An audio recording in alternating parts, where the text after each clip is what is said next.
नमस्ते दोस्तों, मैं मौर्य उषा मेरे YouTube चैनल पर आप सबका स्वागत करती हूँ। आज हम धूमिल द्वारा लिखित अकाल दर्शन ये कविता देखने वाले हैं। तो चलिए ये कविता देखते हैं। अकाल दर्शन इस कविता का संकलन या प्रकाशन संसद से सड़क तक इस कविता संग्रह में किया हुआ है, जिसका प्रकाशन 1972 में हुआ है।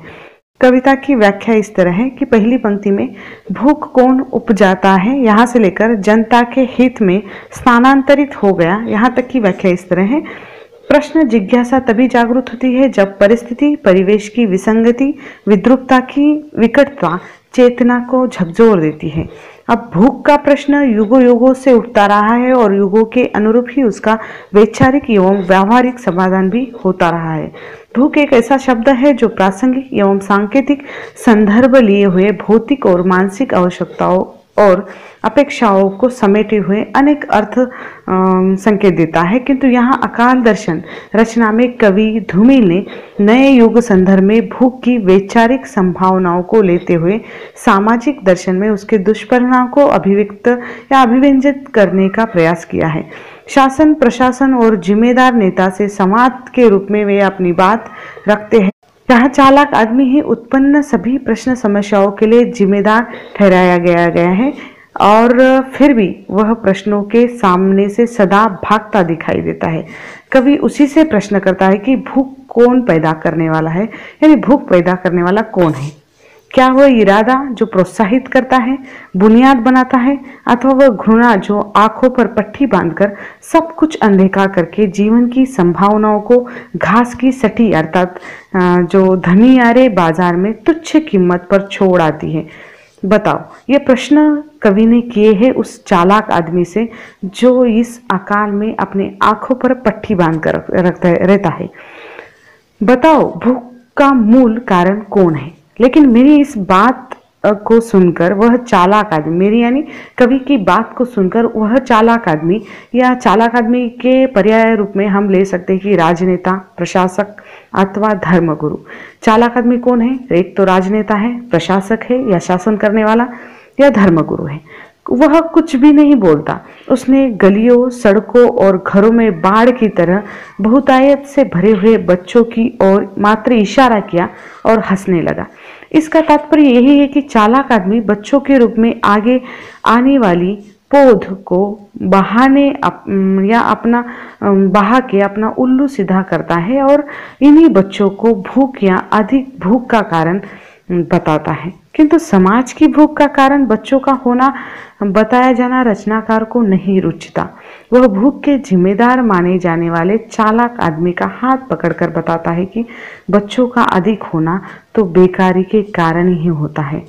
अब चालाक आदमी कहता है कि ज़्यादा बच्चे होंगे तो ज़्यादा भूखे मरेंगे, लेकिन कवि का कहना है कि बच्चों का अधिक होना या बच्चों की संख्या बढ़ना ये तो बेकारी के कारण ही होता है।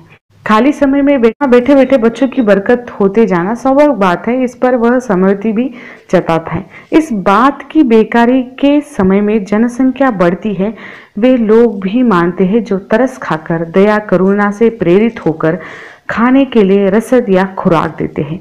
वे भी फतवा कसते रहते हैं कि खाली बैठे बैठे बच्चे पैदा करते रहते हो। कुछ लोग ये भी कहते हैं कि बच्चे बसंत बनाने में, खुशहाल भविष्य निर्मित करने में समाज के लोगों को प्रेरणा देते हैं। अब इस स्थिति में या इस स्थिति की मानसिकता के प्रति असहमति प्रकट करते हुए रचनाकार या कवि का मंतव्य है कि बच्चों के संबंध में उक्त प्रकार का मानना उनका सबका मूल है। यानी बच्चों के प्रति वो जिस तरह से बातें कर रहा है या उसका जो मत है, उसका जो मूल है, क्या बच्चे फल की तरह पेड़ों पर लगते हैं जो प्राकृतिक प्रक्रिया में उग जाते हो? बच्चों के रूप में समाज वृक्ष पर लगे फल फूल तो हमारे अपराधों, हमारी विचारहीनता के परिणाम है। ऐसा कहने पर भी चालाक आदमी ने कुछ उत्तर नहीं दिया। वह हंसता ही रहता है, किंतु उसके हंसने में उसके भेद खुल जाने का रहस्य भी खुल रहा है। उसने फिर भी चालाकी से जनता के हित की बात कहकर आना या स्थानांतरण कर लिया अथवा वहां से चला गया, और जिससे प्रश्न या भूख के प्रश्न का उसे सीधे सामना न करना पड़े, इसलिए वह वहां से चला जाता है। ठीक है।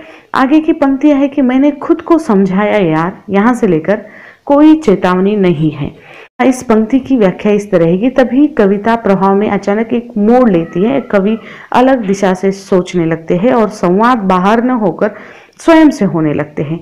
विचारधारा विचार की अंतर्मुख धारा पर आलोचित होने लगती है। रचनाकार प्रथम पुरुष में एक वर्चस्व के रूप में स्वयं को समझाता है, यानी कवि अपने स्वयं को ही प्रश्न करते हैं, समझाते हैं कि अरे मित्र, उस जगह अर्थात अंधेरे कुएं या अपराधों की अंधेरी गुफा की ओर खाली हाथ अर्थात आत्मरक्षा के लिए बिना कुछ अस्त्र शस्त्र लिए जाने में संकोच करते हो। प्रश्न किया है वो तुम्हें स्वयं किसी का सामना नहीं करना है, वहां सामना करने के लिए प्रतिपक्ष दिखाई ही नहीं देती है, अर्थात वहां तो अधोमुखी होकर अंध जो गहवरों में गिरना ही है, प्रतिरोध पूर्वक किसी का सामना करना नहीं है। अब विचार चिंतन के साथ ही कवि स्वयं को अपने ही भूचालों का सामना करते हुए पाता है, अर्थात प्रश्न स्वयं सामने खड़े होकर उससे ही पूछते हैं। सवाल जैसे ही सामने उठ खड़े होते हैं वैसे ही लोक समाज व्यवस्था का षड्यंत्र पर्दा रहस्य स्वतः ही उद्घाटित होते दिखाई देता है। और तभी कवि कह उठता है कि मैंने उस मुहावरे को, उस कथन स्थिति भेद को समझ लिया है, जिस उद्देश्य से विधायक शासक या आज़ादी या हम कह सकते कि आज़ादी और गांधी का नाम ले लेकर अपना अपना काम ये चला रहे हैं, जिसे राजनीति लोग होते हैं। और ये नामों से लोगों की न तो भूख मिट रही है और देश का मौसम माहौल बदल रहा है। उल्टे लोग विषमताओं, विसंगतियों और अभाव के कारण छटपटा रहे हैं। आज भी ये कविता वर्तमान में भी उतनी ही लागू होती है जितनी तत्कालीन समय में थी। कवि का कहना है कि हमारे सामने बड़े बड़े लोगों के नाम लेकर, आज़ादी का नाम लेकर, विधायक शासक का नाम लेकर, गांधी का नाम लेकर, आजकल महामानवों या महापुरुषों का नाम लेकर हमारी भूख को भुला देने की कोशिश की जाती है और हम भूख को भुला देते हैं। लेकिन कवि कहते हैं इससे देश का मौसम बदलने वाला नहीं है, ना ही हमारी भूख मिटने वाली है। उल्टे लोग विषमताओं, विसंगतियों और अभावों के कारण छटपटा रहे हैं। वे अरण्य जीवन की तरह पेड़ों का अवलंब लेकर उनके पत्तों और छाल से अपनी उदर पूर्ति कर रहे हैं, अपना जीवन प्रभाव चला रहे हैं। वे नहीं समझ पा रहे कि वैसा करने से पेड़ स्वयं नंगे हो रहे हैं। बस ऐसा करते हुए अभावग्रस्त होकर वे अपनी उदर पूर्ति करके किसी भी तरह अपना दुर्भर जीवन जी रहे हैं और मर रहे हैं, अथवा देश समाज की खुशहाली के लिए अपना जीवन दान कर रहे हैं। उनके अभावों को दूर करने के लिए, उनकी सुख सुविधाएं दिलाने के लिए शेष समाज में जो राजनीतिक प्रयत्न हो रहे हैं, जल से जुलूसों का आयोजन आदि हो रहा है, उनमें लोग बड़ी ईमानदारी से अपनी भागीदारी निभा रहे हैं। नारे कोरस गीत गाते हुए ये अपना पूरा समर्थन दे रहे हैं। यही पर लेखक वितृष्णा भरे व्यंग्य कहते हैं, या उन्होंने व्यंग्य किया है कि हमारी भूखी मिटती नहीं, हमारी जरूरतें ही पूरी नहीं होती, तो हम इनका समर्थन क्यों करें। और समर्थन करके इनके गीतों में, इनके जो आयोजनों में या इनके जुलूसों में, इनके कार्यक्रमों में भागीदारी देके अपना समय क्यों गवाए। जल से या जुलूसों वाले लोगों की मानसिकता तो देखो कि समाज के अकाल अभावग्रस्त लोगों का समर्थन वे उनके अभाव के गीतों या जिनमें शिशु जन्म के मांगल्य गीत होते हैं के रूप में गा गा कर अपना राजनीतिक उद्देश्य पूरा कर रहे हैं। आजकल के नेता गिरी ऐसी हो रही है और कार्यकर्ता लोग इनके पीछे रहकर अपना समय गंवा रहे हैं और राजनीतिक लोग अपना उद्देश्य की पूर्ति के लिए इनका साथ ले रहे। किंतु जो चेहरे झुलस चुके हैं, जीत चुके हैं, उन पर सावधान होने, जागरूक होने की कोई चिन्ह नहीं दिखाई दे रहे। अर्थात जल से जुलूस से अभावग्रस्त लोगों के अभाव किसी प्रकार भी दूर नहीं हो रहे हैं। अब मानव समाज की जो अभावग्रस्त स्थिति है वह कब दूर हो जाएगी और कब होगी, ये कवि को चिंता सता रही है।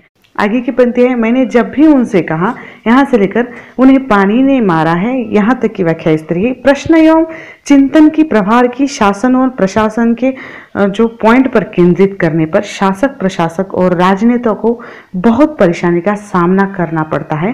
भूख से मर रहे हैं और जूझ रहे हैं लोगों को पेट की चिंता से मुक्त न कर पाने के कारण शासक को ही प्रश्नों के घेरे में खड़ा होना पड़ता है।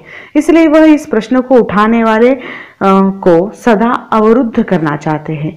इसी प्रासंगिक मानसिकता को कवि धूमिल प्रथम पुरुष और तृतीय पुरुष यानी मैं और वे के रूप में प्रस्तुत करते हैं और कहते हैं कि मैंने जब भी उनसे कहा कि कवि कह रहे कि प्रथम पुरुष कवि है और तृतीय पुरुष वो राजनेता है, मैंने जब भी उनसे कहा कि देश का शासन जनता के लिए शासन की जो समुचित व्यवस्था से ही ठीक प्रकार से चल सकता है, तब वे मुझे टोकर या चुप करने का प्रयत्न वे करते रहे। अर्थात उनकी दृष्टि में भूख का सवाल अहम महत्व का कभी नहीं रहता है।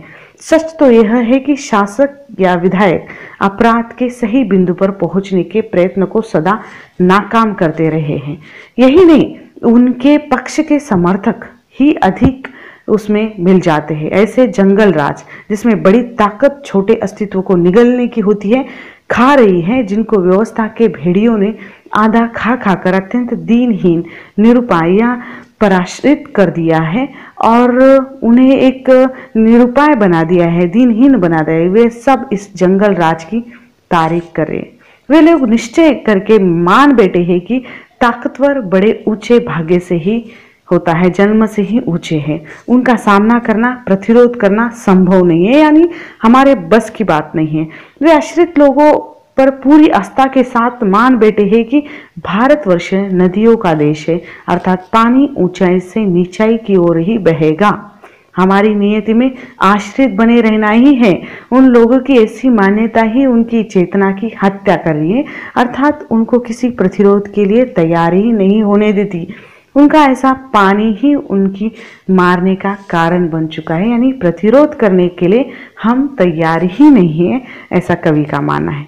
आगे कवि की पंक्ति है, मगर वे है कि असलियत नहीं समझते, यहाँ से लेकर हाथों की जूजी है, यहाँ तक की व्याख्या इस तरह है। कवि रचनाकार कहते हैं कि प्रताड़ित, शोषित जो दब्बू होते हैं, लोगों की मानसिकता के विषय में सोचता है कि वह बहुत बड़ा शोषित समाज संगठित होकर प्रतिरोध क्यों नहीं करता, तो इसका उत्तर यही निकलता है कि यह पूरा शोषित जो है, प्रताड़ित है, अशिक्षित है समाज, विधायक, शासक उस आदमी की नीयत को नहीं समझ पाता। उसी प्रकार जैसे अनाज के भीतर छिपा हुआ धुन अनाज की ताकत को अंदर ही अंदर खाता रहता है और अनाज के कणों की ताकत को लेकर उन्हें खोखला करके अपनी ताकत को बनाए रखता है, उसी प्रकार उस आदमी को या शासक विधायक को या उसकी नियति को जो अपनी खुराक पूरे समाज से खींचता हुआ जो अपना पेट भरता है और ताकतवर बनता जाता है, जो शोषित है, दब्बू समाज है, वह समझ नहीं पाता। वह चालाक आदमी की गाय के नाम पर कभी दुख भरी हाय बोलकर अपनी ताकत को भेष बदलते हुए जो का त्यों बनाए रखता है। रचनाकार ने बहुत ही बार इस चालाक आदमी के षड्यंत्र से लोगों को अवगत कराने का प्रयत्न किया, सावधान करने का प्रयत्न ही किया, किंतु वे अपनी मानसिक सीमाओं और आस्थाओं के कारण उसके षड्यंत्र को समझ नहीं पाए हैं। मैं प्रत्यक्ष यानी कवि प्रत्यक्ष उदाहरण देकर समझाते हैं कि प्रजातंत्र में तब सबको एक समान फलने फूलने अथवा जीवित स्वास्थ्य अर्जित करने के अवसर मिलते हैं, जिनमें एक स्वस्थ जवान बना रहता है और एक बूढ़ा होता जाता है। उदाहरण के लिए जिस उम्र में मेरी माँ का चेहरा झुर्रियों की झोली बन गया, उसी उम्र की मेरे पड़ोस की महिला के चेहरे पर मेरी प्रेमिका के चेहरे सा एक आकर्षण बना हुआ है। माँ का बेटा और उसकी प्रेमिका के चेहरे जैसा, अर्थात जैसा एक व्यक्ति एक प्रजातांत्रिक माहौल में स्वस्थ आकर्षक बना रहता है और दूसरा रोजी रोटी की विषम भयंकर परिस्थितियों से संघर्ष करता रहता है, असमय में ही बूढ़ा दिखाई देने लगता है। अब कवि ने यह तर्क दिया है और इनके तर्क को सुनकर शासक विधायक के पक्ष में लाजवाब होकर सुनते रहते हैं। अर्थात ऐसे साधारण मजबूत प्रश्न तर्कों का जब उनके सामने या उनके पास कोई उत्तर नहीं बनता या बन नहीं पाता, तो वे नेत्रों में विरक्ति भाव भरकर अपनी असमर्थता पर पश्चाताप और अपनी स्थिति पर संकोच करते दिखाई देते हैं। उनकी इस निरुपाय स्थिति अथवा त्रस्त दशा को देखकर कुछ समझ नहीं पड़ता कि वे अपने आचरण में ईमानदार रहे अथवा ऐसे संकोच भाव दिखाकर अपनी ईमानदारी का ढोंग कर रहे हैं। उनका यह तटस्थता भाव साक्षी कवि को असमंजस में डाल देता है। तभी रचनाकार के चिंतन में एक नई सोच उभरती है। इस देश में दिखाई देने वाली एकता, युद्ध के भय अथवा परिणाम में एक अद्भुत वृद्धि हुई है। दया जो भाव अकृत्य अभाव के कारण या अभाव के परिणाम के स्वरूप वो जन्मा है। क्रांति यह कोई मानसिक विकार नहीं है, यह स्थिति न होकर मात्र एक शब्द है जो यहाँ की निष्क्रिय वैचारिकता में अनासक्त असंग निस्वार्थ चेतना के लोगों के लिए वाणी विलास का उसी प्रकार खिलौना मात्र है। अर्थात जैसे बच्चा यह नहीं समझ पाता कि उस जूजी या माऊ या चूजी या कल्पित डरावना जंतु का उपयोग क्या करे, वैसे ही अनासक्त मानसिकता वाले यहाँ के लोग क्रांति के समग्र संदर्भों का सामाजिक उपयोग नहीं कर पाते हैं। कवि ने यहाँ व्यंग्यात्मक तरीके से अकाल दर्शन का वर्णन किया है। अकाल यानी यहाँ बारिश कम होना या बारिश ज़्यादा होना ये नहीं है। अकाल यानी समाज में जो लोगों की स्थिति है या विडंबना है या अकाल की परिस्थिति पैदा हुई है, वो किन के कारण? जो शासक है, राजनेता है या धर्मगुरु है, इनके कारण। और समाज ऐसे ही भूखा रहता है और सब सह लेता है, कुछ भी वह बोल नहीं पाता। इनके विरोध में उन्होंने ये प्रश्न उठाए हैं। ठीक है, अब इस कविता के जो निष्कर्ष है इस तरह है। भूख की समस्या को चित्रित किया है कवि ने। शोषित और शोषक वर्ग की भिन्नता का दर्शन, शासक वर्ग प्रशासन वर्ग का व्यवहार, बेकारी के दुष्परिणाम, बौद्धिक वर्ग का विचार चिंतन के प्रयास, चालाक आदमी यानी शासक, विधायक, राजनेता या प्रशासक या जिसे धर्मगुरु कहा जाता है, उसके षड्यंत्र का पर्दाफाश किया है। सामाजिक विषमता का स्वरूप, प्रजातंत्र की कमजोरियां बताने का प्रयास कवि ने किया है। अकाल के माध्यम से यानी कवि ने समाज का एक तरह से दर्शन करवा के हमें दिया है। ठीक है, तो यहाँ पर यह कविता समाप्त हो जाती है। धन्यवाद।